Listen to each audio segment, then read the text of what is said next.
Hey guys, some gamer dude here. So today we're going to get back into the swing of things. Today we're going to look at one of the Royal Paladin cards. Going to look at other ones next time because they're two very different decks. They're very separate and very different implementations. And it's something I'm actually happy Bushiroad did. They've created separate decks already, mostly through supporting different cards. And a little bit of archetyping, I guess. But this is more mechanical support. So, today we have the Swordsman of Explosive Flames, Palamedes, a grade 3 force, 13,000 double rare, so he's really budget. Royal Paladin card, and he's intended to recreate a variation of the old Royal Paladin deck from way back when. But way back when you used King of Knights Alfred, Soul Saver Dragon, and Palamedes as your grade 3, because they were kind of the best things to run.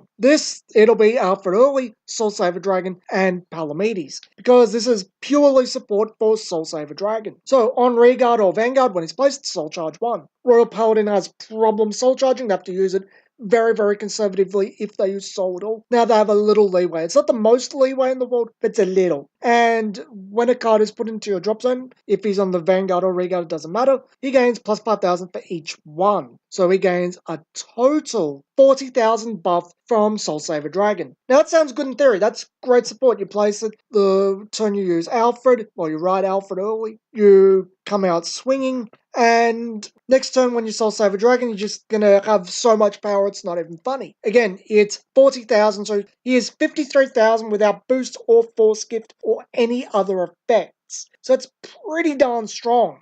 But there's a huge but. Without any forward momentum really early, which the deck is going to need really bad, Palamedes doesn't really make as much impact as you want. He's for that big burst turn. You have to get them into a point where you know they don't have many perfect guards or sentinels, and you can just eat through your opponent's hand. They can't guard him. Problem being, things like Oracle Think Tank especially are drawing sentinel, well, creating sentinel gifts, protect gifts for days now. They're just, even if they're not plus oneing directly, they've just got so many perfect guards, anything is just 2 cards to guard. Even if they want to hold on to them, one to just stop this guy from getting through with, to kill you, really not that big of a deal. The deck needs really strong early game to get anywhere. Otherwise, it's just kind of languish in the back. If it gets early game, which I hope it does, a better early game than it has, it'll probably be still a decent budget deck. I don't think it's as good as it was when it first came out. I think it's pulled back over time,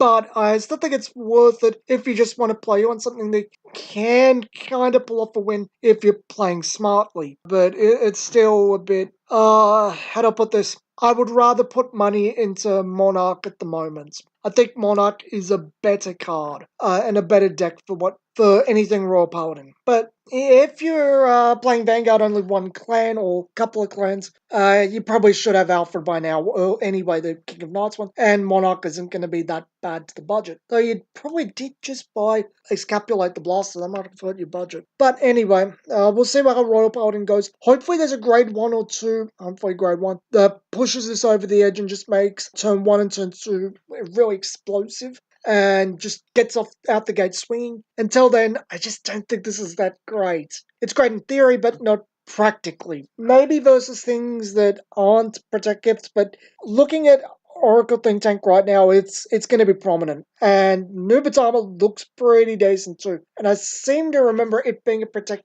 clan as well. I'll just double check. Yes. And it can just get rid of cards really easy too. Far easier than you'd really expect it to. But that's all for today. Hopefully we can get a card. There's still quite a few Royal Paladin to go that just makes this budget deck pop. But it's still a nice thing to see that they're supporting the budget deck. They're keeping the cards for the budget deck budget. And this is where I think Bushiroad's been listening. Anyway, that's all for today. Thanks for watching, and I'll see you guys next video.